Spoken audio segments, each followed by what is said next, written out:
Marbella with Him and Her are proud to be sponsored by the friendliest bar in San Pedro, the Hogan Stand. The place for amazing food, live music and sport, karaoke, quizzes, and a welcoming smile. Why would you want to go anywhere else? Check out their Instagram page at the Hogan Stand and at the Hogan Hackers for their golf society.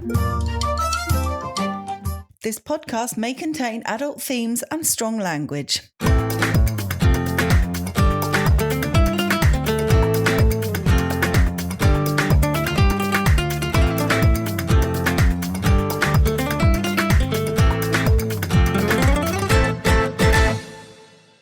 Hello and welcome to Marbella with Him and Her, brought to you by the Hogan Stand. Here's PJ Lopez and she is Hannah Murray. We are relaxed. I'm like zen-like. I've never felt so relaxed in my life. I came home and slept.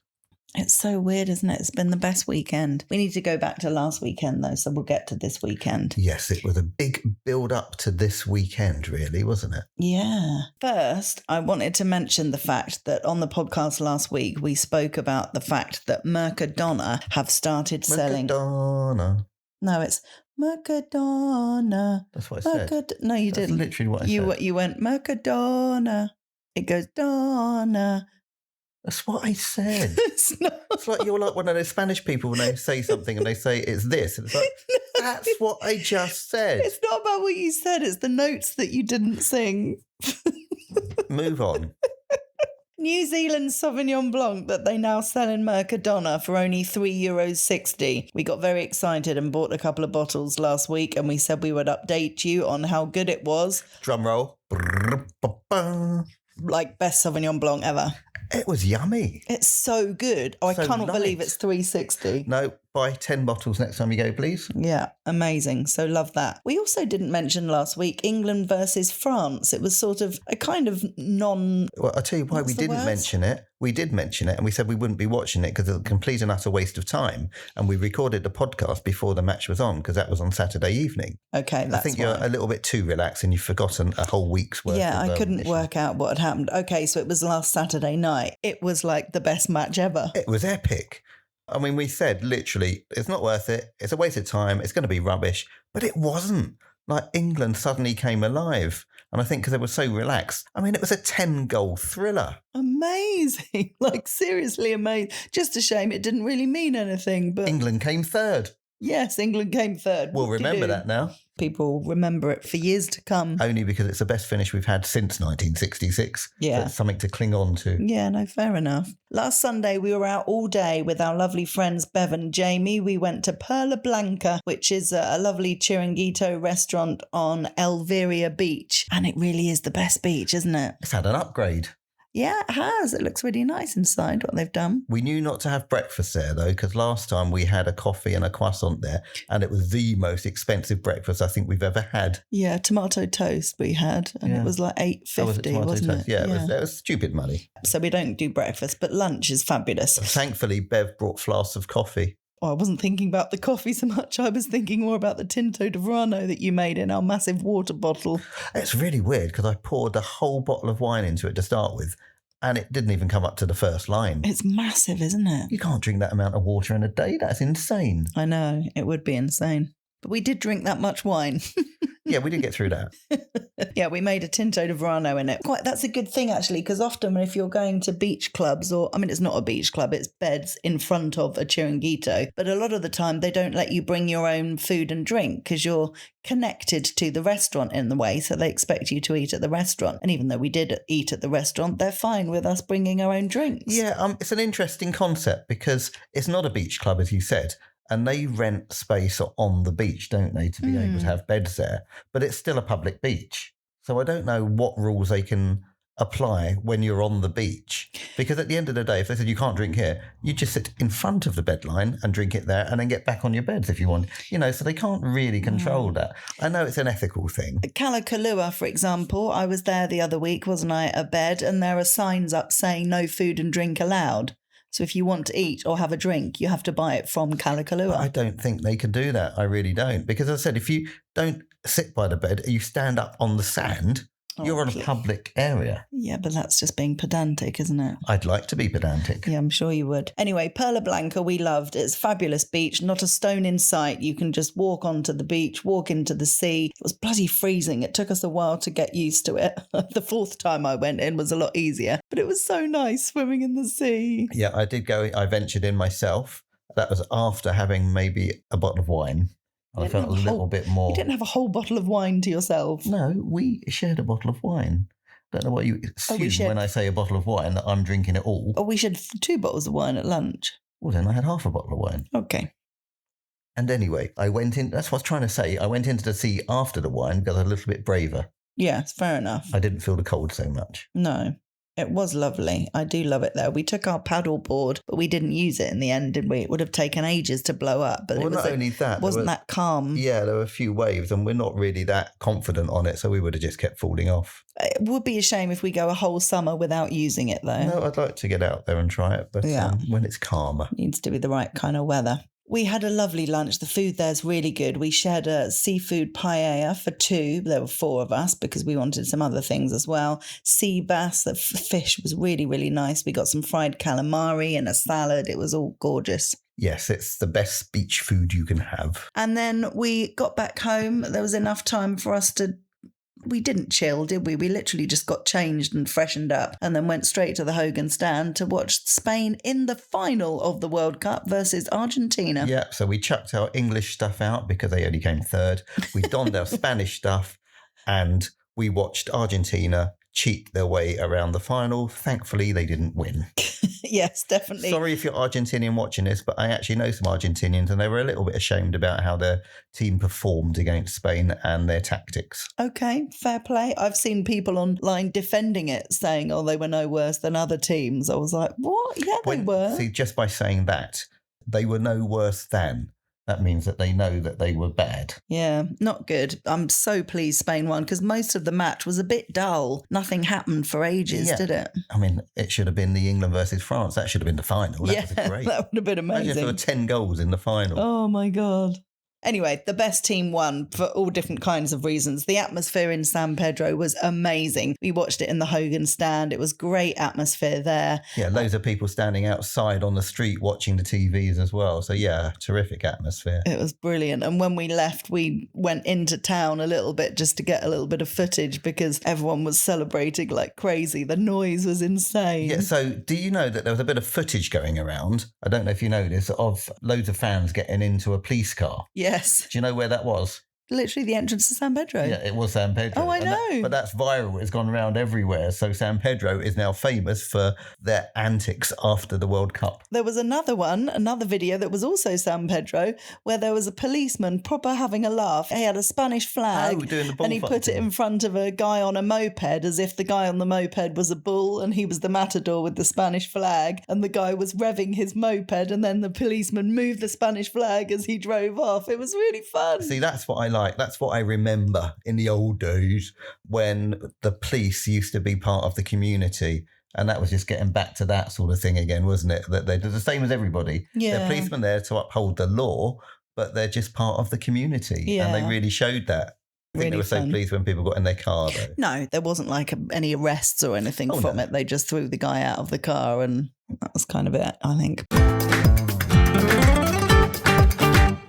Just wanted to mention a few guests that I had on Talk Radio Europe this week. My entrepreneur of the week was a very impressive woman called Lara Morgan, who started her company Pacific Direct at the age of 23. Basically, she was supplying sewing kits and shower caps to hotels around the world. And after a lot of hard work and persuasion, she got in with massive designer companies like Bulgari and Louis Vuitton and stuff like that. She was supplying loads of 5-star hotels around the world. She did incredibly well and she sold the business 17 years later for £20 million. Wow. Isn't that impressive? Very good. Really. I wonder if I could sell like the San Pedro guide for 20 million. If you're interested in buying a San Pedro guide, please For fill in 20 the million. form below. Yes, that would be amazing. I also did a fascinating interview which really opened my eyes into the world of surrogacy, something that I obviously knew existed but don't have personal experience in. So I interviewed a woman called Amber and a guy called Sanjay. Sanjay is one half of a gay couple who used Amber as their surrogate. Twice. She is an American woman and these guys are English, and she had a baby for them, and then she went to have another baby for them and had twins. So they've got 3 kids thanks to this woman, Amber. And I asked them about the procedure of a surrogate and how it all works. And there's lots of different ways that you can do it. The reason why they used her in America, for example, the rules are a bit different in America to the UK. The UK is a little bit behind compared to how advanced they are with things in America, interestingly.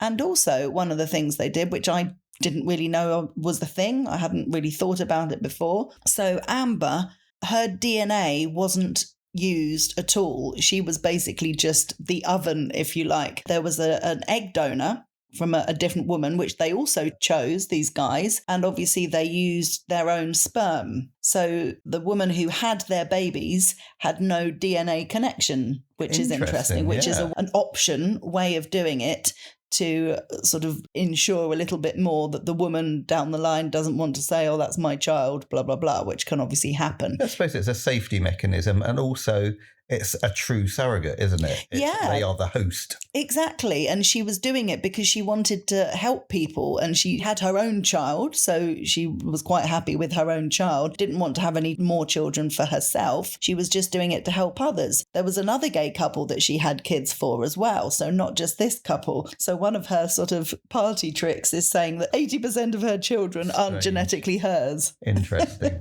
Isn't that funny? So yeah, fascinating story. The book is called Who's the Real Dad, which is a question they got asked a lot. I also interviewed Sondhya Gupta, who runs the campaign Off the Table, which is all to do with salmon farming. Ooh. And trying a controversial one, this, isn't it? Salmon farming. The whole campaign is to try and encourage both restaurants and people to take salmon off the table, because most of the salmon you will see is farmed. It's very, very, very difficult, near impossible in some places, to buy caught salmon, because the industry has just got so big. It's most countries' favourite, certainly in the West, most countries' favourite fish. So the industry went down the road of trying to create and make more salmon available to people for cheaper. So they've gone down the route of farming, which isn't good for the environment, and it's not great, the salmon that you get. No, either. I've read a lot about this, actually. We love salmon, but we stopped eating it pretty much because farmed salmon is one of the most toxic things you can get. And I know there's going to be some salmon farmers out there saying, yeah, but the way we do it is whatever. But generally, they're full of antibiotics. You know, the colour you see them on isn't a real colour. It's just a lot of crap that goes into them. And I think this is the same for a lot of this sort of thing, is that it's been driven by the supermarkets, essentially, to get mass products out there. So I remember when I was growing up, the things that we see that are organic now, you know, oh, this hasn't been touched and we haven't put injections in this beef or in this pork or whatever. And the same thing with salmon. You know, it's quite easy to buy wild salmon. That's what you would buy. And wild salmon was line caught, essentially, salmon. And yes, it might have been more expensive. There might not have been much of it about, but that's a good thing. I don't mind paying a bit more of a premium if it's healthier. But because everything is all about mass production and getting as much out there to the supermarkets for profit, essentially, then obviously there's a lot of corners that are cut. Yeah, I got her on. It was spurred by an article in the Daily Mail written by Tom Parker Bowles, the son of Camilla Parker Bowles. He's a well-known food critic in the UK, and the headline was "Why I'll Never Eat Farmed Salmon Again." It was a really fascinating interview, and I asked her what the options are. If people want to stop eating farmed salmon, what can they do about it? And it was literally find something else to eat. It's not that you're making the wrong choice by having farmed salmon instead of line caught salmon. you cannot get fresh line-caught salmon in Spain. We know this. We've asked multiple people about it. Yeah, it's actually a law. They're not allowed to. Yeah, you can get it frozen sometimes. So that is a way of doing it. But fresh salmon, it's just not possible. And the whole concept and the whole thing surrounding the farming methods of lots of animals is under a lot of scrutiny as well. I mean, there's a lot of men that, complain, I've got man boobs. But a lot of that was because of the chicken that they were eating that was full of hormones and things like that. And it actually started to develop into men getting man boobs. That's scary. So, yeah, it says a lot, doesn't it, about the food that we eat. In general, people are paying a bit more attention to that. People want to know where their food comes from. People are understanding a little bit more that meat and fish are living things. They're not just food items. It's not something in a can. It's a living being. Where has it come from? We should take a bit more interest in that. Well, we do now. We often go to certain places to buy things like chicken. We don't just get the supermarket chicken. Oh, no, we never get supermarket chicken. We try and look at, the provenance of the chicken that we're buying.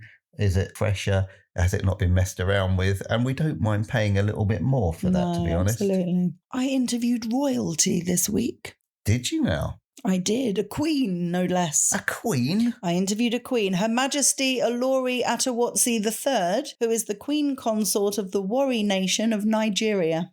I know her well. She's lovely, absolutely stunning, in fairness, beautiful woman. She's just turned 40 and she had a book out called Redemption. And so much of what she had to say was so interesting. And, she really wants to use her platform for good. She was talking about education and women particularly. She wants Africa to be not rebranded, but for people to get a different concept of Africa, which I really understood. What we think of Africa comes from what we see in the newspapers, Live Aid and Band Aid and all of that. I think in general, people in the West might see Africa in a bit of a negative light. Well, we know that there is a lot of poverty in Africa, a hell of a lot of poverty, as there are in places like India and Pakistan and things like that.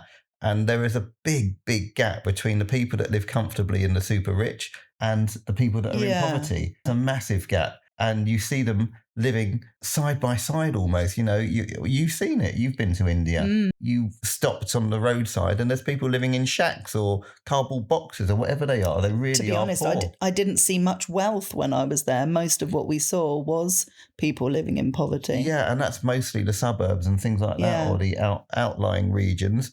Whereas the rich are living in the big cities with nice houses and things like that. So it's difficult not to have that opinion. Yeah, it's an interesting one. So I really enjoyed chatting to her. And my guest that followed her was couldn't have been more different. A comedian and performer called Kim Noble. And he was a hoot. Well, he brought out the comedian in you, didn't he, really? I know. We had such fun together. He was like, so how many listeners have you got then? And I was like, I don't know, 4? He was like, 4? Yeah, and you carried that, I noticed you carried that across to your quiz. You were quite witty during your quiz. Oh, was I? Yeah, well done. Wow. Normally you're a bit bland. Don't look at me like that. I was joking. Well, I was going to say I had a few drinks at the quiz on Thursday night, but I certainly wasn't drinking on the radio. So there you go. Yeah, very good. Thank you. One of the stories that he told, which was absolutely hilarious, he films a lot of what he does, and he made his own IKEA and B&Q uniforms and pretended to work in various stores to see how long he could get away with it. He was in an IKEA store for about an hour before actually being arrested. He's only been arrested once, which is quite impressive. But B&Q, he pretended to work there for months. Which is just hilarious. That's nuts, isn't it? I mean, I've pretended to be a marketer and work at Manifesto for 4 years now. Oh, stop it. Pretended. Silly ass. He also spent time in a sewer, again, for content purposes. Yeah, that's not good. It's weird, isn't it, what some people do? But very funny. Loved chatting to him. I had an appointment in Estepona earlier this week. And I had to wait a little while, so I was trying to find somewhere that was open for coffee. I did find somewhere in the end, and I had a typical Spanish breakfast, which I think I've had a couple of times this week, which is tomato on toast. I've never had it anywhere other than Spain. You certainly don't get it on the menus in the UK for breakfast, do you? No. No, it's definitely a Spanish thing. Oh, no, I know. I just think for people who haven't had it before or haven't thought of having it before. The concept might be quite weird. The concept would the word be weird. Concept today. But I can highly recommend it. You get bread or normally like a little, what's it called? Pitufo, which is like a small baguette. And then you put olive oil on, drizzle olive oil on, then you get tomato, which is like crushed or sometimes... Yeah, sometimes they just grate it. Yeah, sometimes it's grated, sometimes it's, what do you call it, mushed? Pulped. So you spoon that on top and then you scatter some salt on top of that and that's it. Olive oil, tomatoes, salt. Delicious. Yeah, it is a really satisfying breakfast. Yeah, it works really well. Really well with a cup of coffee as well. Yeah. Friday morning, I went to Pilates. I was great for doing Pilates, although I was a bit delicate. We had quite a few drinks after the quiz on Thursday night. Yeah, that was a bit of a weird one, wasn't it? I don't know what got into us. It was your fault. I blame you. I think it's because I was excited about my birthday. Yeah, exactly. It was your birthday weekend. Yeah, so I started early. Yeah, no, fair enough. I met my dad for brekkie afterwards as well, Amber Chew. Oh, bless you. Thank you very much. And then we went away for the weekend. We had a night booked on Friday, the night before your birthday, at a place called DDG Retreat, which was a present from Dad and Sheila at Christmas. It's just outside the village of Casares, which is inland from Estepona. How long a drive? 40 minutes? Yeah, about 40 minutes. So you get to Casares and then you sort of turn right and just keep going up and up and up. And you sort of go off onto this little lane, don't you? And then we went in the wrong entrance. It's not the first time I've done that, to be fair. That sounds horrendous. Keep telling the story. Well, we were looking at Google Maps because obviously when you're in this sort of situation, you can only follow Google Maps because we had no idea where we were going. When we got to this stage, it said you will arrive in about 30 seconds or something like that. Yeah, thought, we were really close. Yeah. So as we got to this section, there was a guy that had opened the gate. And he was standing there with the gate open, like, you know, to drive through. So we drove through. We waved at him and he sort of looked at us and waved at us as we drove through. Then there was a guy in a car sort of like parked there. So we wound over and said, can we park here? And he says, no, this is private property in Spanish. And we're like, this isn't DDG, whatever it's called. DDG Retreat. DDG Retreat. He said, no, that's up there. And we're like driving out, we're turning around, going out again. Trying to think, why did this guy open the gate and wave us in and then not say anything? So we went out, we waved at him again and he waved at us as we went out and then we went up the right entrance. Oh, hilarious. It was very strange. So this place we went to, oh my goodness. So there's a couple of different buildings, different properties within the land that they have. It's a few hectares of land that they bought, wasn't it? Oh, yeah. The property that we had is completely private. So we had a plunge pool, which I think in the winter is more of a jacuzzi, but it was gorgeous. It was perfect temperature. So much outside space and nobody could see us at all. So we spent about 24 hours naked. Yeah. I've never had a naked plunge pool before. Me neither. All I can say, it was very cold. Well, I've never felt so relaxed. We didn't talk for ages. We didn't have music for ages. We were just completely chilled. So the area by the plunge pool, there's a sort of like a covered area with two beds, basically. They were single beds. And they were either side of this thing. So we just laid on that.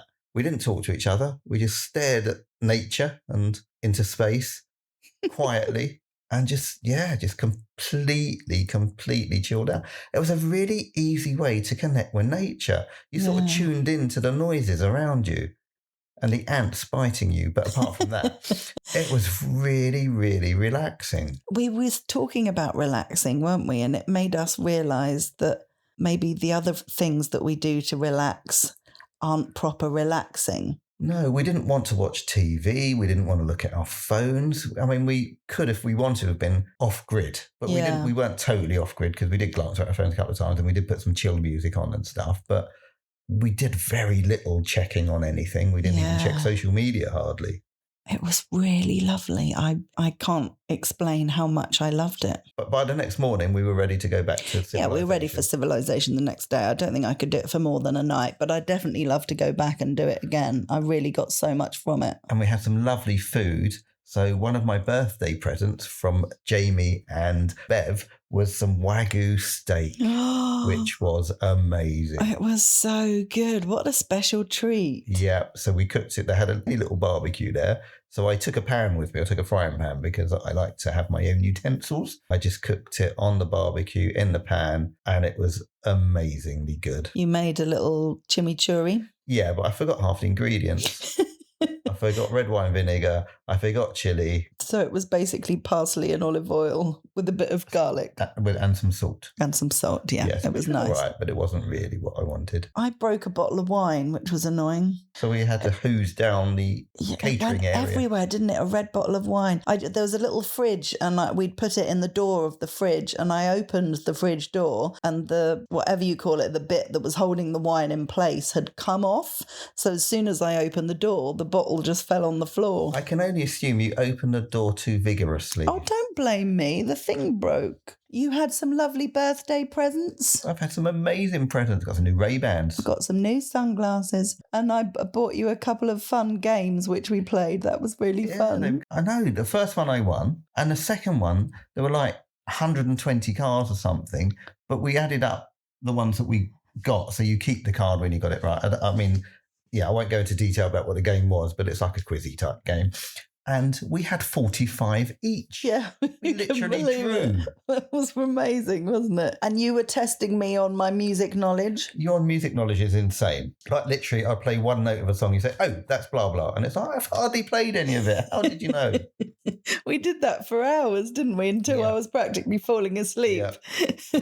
So that's how we amused ourselves. It was great. Self-sufficient, I think we would call ourselves. Definitely. The next day, we left quite early and went for breakfast in Casares, which was lovely as it was so near. Yeah, and I'm a little bit gutted because tonight, the night that we are recording this podcast, Chambao, the ones that we were going to see in Nurka and it was cancelled, are performing at the Feria free of charge. Oh, in Casares, and we were literally there yesterday. The timing is very annoying. Yeah, and it must have been about 15 years ago this week that I was actually in Casares and the first time I saw Chambao perform live. Yeah, really weird coincidence. Yes, because I said to you when you said it was happening, I said it must be their Feria because that's the last time I saw it. And obviously I'd stayed in Casares for my birthday many years ago and happened to see them. I don't even think I stayed. I might have even just driven there. And we think they might have been doing their sound check, but we're not sure. Yeah, because we could hear the stage and music coming out and a bit of Chambao and stuff. But by the time we got down there, it had all finished. Oh, it was gutting. We were hoping to get a selfie, you and the singer. Yeah. We were working out what we would say in Spanish to get the selfie. Yeah, you managed to come up with it all. I was quite impressed. Yes. We were then heading to Gaucin for the Saturday night, staying in a place called La Fructuosa. And it was a beautiful little place, wasn't it? We had a really big room. Yes, an unusually large room. It was unusually large. They don't have a pool. There's a municipal pool, though, so we headed straight for that. Huge pool, massive. We didn't go in the end. We were lying on the grass, and we seemed to be ants liked us this weekend. Ants and wasps, so it wasn't very relaxing. No, so we left pretty quickly and realised that we were supposed to pay. Yeah, we scammed Gaucin. Sorry, Gaucin. Oh, don't say that. We were only there for about half an hour, and we didn't use the pool. But we had a beer upstairs in a restaurant overlooking the pool, and you Googled how much it was. It was €1.80. Can't believe we did that. The amount of $3.60. I know, we could have paid that, couldn't we? That's a thingy of chlorine for the pool. Exactly, a thingy of chlorine. There you go. So we decided to go on a bit of a tapas crawl around Gaucin. There weren't that many places open. It was very quiet. Yeah, it's quite a sleepy, arty village. Lots of English people there. No, I'm going to rephrase that. Lots of British people there. Yeah, we heard Scottish and Irish, not British, and English. No, the Irish we heard was a Northern Irish accent. Okay, fair enough. Directly opposite our hotel that we stayed in was this little delicatessen. So we went in there and it was run by this Scottish lady. Oh my God, we bought a nata. What was it called? Pastel de nata, the ones you get in Portugal. Yeah. Oh, wow. It was hot as well. It was insanely good. Yeah, really good. We bought some olive oil. Oh, yeah, we did get some olive oil. On our tapas crawl, we were drinking cañas, small glasses of beer, and we had some bocarones in vinegar in one place. I bloody love them. I have that for lunch sometimes from Mercadona. Seems a bit fishy to me. We also had some berenjenas frita, All one of our the favourites. fried aubergine. Oh, and we got a photograph with you standing outside Teresa's shop. Which was my mum's name. Oh, so your mum came to say hello on your birthday. Yeah, that's special. Really special. So yeah, I would recommend Gaucin just for a visit, certainly overnight, because they have some amazing restaurants, which we went to, didn't we? We had dinner. Backtrack a little bit.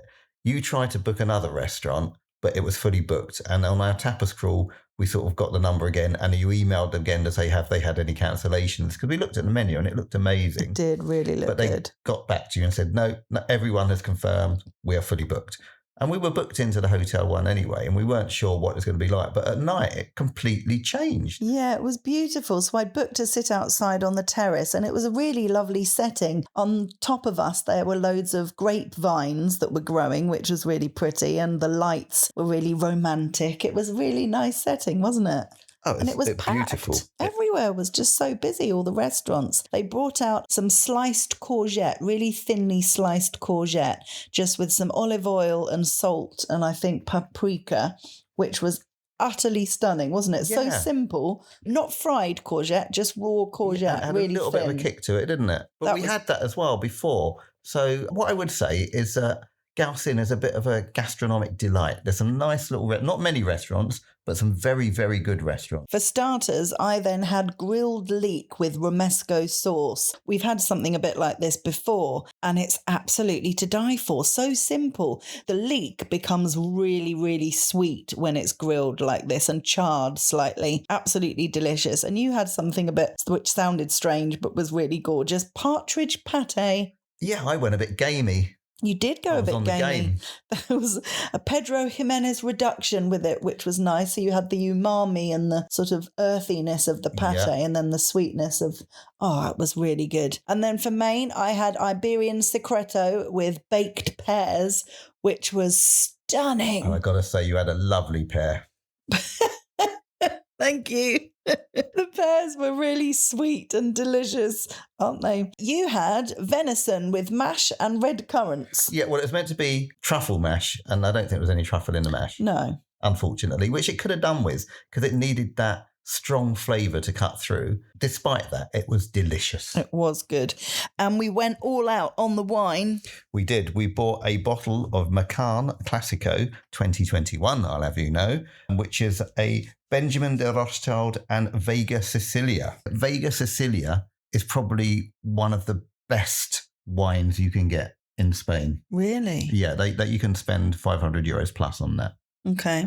So this was very, very special wine. It was stunning. It wasn't €500 plus, It just to wasn't, clarify. no. We couldn't believe the bill with tip. It was like €150 because the food wasn't expensive. Our main course was like €20. Yeah. So yeah, it was a very good value meal. And I organised for them to bring out some French toast with cinnamon ice cream with a little candle in it. So all the restaurants sung happy birthday They to did, you. and they didn't believe I was 21. No, they didn't. No, they know laughed why. when I said that. I'm obsessed with French toast and cinnamon ice cream, I have to say. Okay. I'd love you to recreate that Oh, for me? dessert. You want me to make it? Well, you're the cook. Well, you're the sweet person. Well, I'll eat it. Then afterwards, we learnt during the day that there was a free flamenco concert in the evening in the village. Yeah, so it wasn't dancing, it was the singing. And it was great. It was really good. Flamenco's a really interesting thing. If you don't understand it and you just hear it for the first time, it can sound quite wailing. You know, it's nothing like the music that we're used to hearing in England, America, whatever. The flamenco guitar is very different to normal guitar playing, and flamenco singing is very different to normal singing. So it's really important to try and understand a bit more of where it comes from and the significance of it. It's basically a story, and there's different parts to the story. And it's, I likened it to country and western. You know, country and western is basically always a story, and it's quite a tragic end. And I think it's the same with flamenco. It's quite a emotional story that they tell with the singing. And that's why the guitar will start and then stop and then start and then stop, and they will go very high with the singing and then a bit lower with it. And, they're basically telling you the story. It is amazing. And the clapping I find fascinating because I played the drums when I was young in a band. So I've got good rhythm and I like keeping rhythm and keeping time to a song. But the flamenco clapping is just totally different to anything you've ever seen before. You try and do it and you think, okay, I get what they're doing. And then they start going off piste a bit because the flamenco guitar isn't necessarily in a rhythm, it's chopping and changing all the time. The clapping's the same. It's just fascinating to watch. It really is. And we noticed like the guitarist was looking at the singer quite a lot to follow the lead, as it were. So it's not like he had it all set out in front of him and he was playing from a song sheet. She would sort of egg him on to do something. And when she wanted a rest, or there's a guy singer there as well, they had two different people, they would just sort of like point the finger or just give him a nod. They would drink their water and off the guitarist went doing a bit of a solo number. So, really clever. Amazing to watch. So we came back today pretty early, headed straight for Remy. Remy is our saviour, isn't it? Oh, so good. There was nowhere open in Gaucin. So we said, well, should we just come back to San Pedro? Again, only half an hour or so drive. So, we headed straight to Remy. Eggs Benedict, €6. I mean, you can't go wrong. No, we keep saying it every week and we're going to keep saying it every week because we keep going there every week. I know, exactly. We got home and we've been watching various things on television. You were telling me something about learning how to make paneer. Oh, yeah. So there just happened to be a programme on because you wanted to catch up with your stupid Love Island. So you sent me downstairs and I was watching Indian Food Made Easy and she made paneer. And I was like, that's really easy. How do you make it then? She literally put lots of milk in a pan, brought it to the boil so it's bubbling and it rises. I don't know if you know milk when it gets to boiling, it starts to rise. At that point, she dropped in like a tablespoon of yogurt. The yogurt soured it and it all split basically. So now all the lumpy bits are coming out. So she just kept stirring that for a while until she got more lumpy bits in there. Doesn't sound very nice at the moment. No. But that's cheese. That's how you make cheese. Okay, yeah. Curds and whey. Okay, and then what she did is when she was happy with these textures of what was there and it was enough of it, she put it through a muslin. I can't say the word. It's not a Muslim. I can't say the word. What is it? A muslin. Muslin. It's got an N on it, hasn't it? Yes, okay. muslin. God, that's why I keep getting it wrong. She put it through a muslin. Muslin. See, I can't say the word. Oh, God, I'm literally Anyway, she put it through one of those netty type things that cat everything, drained all the water out, ran cold water through it, and then she quite tightened the muslin around it, put a heavy pan on it, and then left it for a couple of hours. Okay. And then when she got it, it had hardened quite a lot, and she had she had paneer. That is crazy. So when are you making it? Well, we haven't got any milk. Oh, we don't have any muslins either. We actually don't own a muslin. Yeah, we know a few Muslims we can run it through. I think we should stop saying the word. Euro Weekly News, a few articles from our collaborators. There was a piece about wildfires. There's been some horrendous fires in the Madrid area over the last couple of days. Over 60,000 people were either told to evacuate or to stay indoors. I read that and had to read it a couple of times because I'm like, so how did they decide whether you need to evacuate or stay where you are? No, it's not something odd to make a joke out of, Maybe obviously. Maybe it's to do with the fumes and things as opposed to it being very, very close. Interestingly, I spoke to my sister today, and she lives in Alicante, Torrevieja to be precise, and she said they could smell it. The wind direction from Madrid was blowing in their direction and they could smell the burning. Oh my goodness, that's crazy. So there was a lot of advice in the Euro Weekly News as to what to do if a fire was near you. So it's worth this time of year reading up all these things like closing doors and windows and all that sort of stuff. So yeah, do make sure you know what to do if the situation... Yeah, especially if you're more Campo located as well. Oh, yeah. I mean, we're okay here. We'll never be caught in that because we're not surrounded by any country or bush or that sort of thing here. Bush, is that just an Australian word or can you use it here? I think you just did. Okay. Carry on then. Okay. Spain ranks 12th among the world's 60 largest economies for international reputation. Oh, well said. Ahead of Britain, Germany, France and America. So what does that exactly mean? Well, one of the things it said, the main kind of takeaway from it, is that people who actually spend time in Spain usually leave with a better opinion of the country than they had before they arrived. So do you think it's not promoted as a good country, but when they arrive it is? No, not necessarily. And it wasn't necessarily to do with holidaying in Spain either. It wasn't like people who go to Fuengirola every year love it. It wasn't like that. It was more to do with, international reputation. And people talking about Spain in a really positive light, saying the country's beautiful, the people are really nice and welcoming, that kind of thing. It's looking at the country as a whole and what is so great about Spain. And there is a lot that is great about Spain. What do you think my international reputation is like? Not as great as Spain's. Oh, I'm joking. Oh, everybody loves you all over the world. That's what I thought. Carry on. Well, that's it, really. Was that it? Yeah, that's it. Well, we haven't done much this week, have we? No, it's been all about this weekend, which has been fine. It's been the best weekend. Happy birthday, baby. Thank you. Can't believe I've hit my 30s. Anyway, that's the end of today's show. It's goodbye from my lying husband. And it's goodbye from her.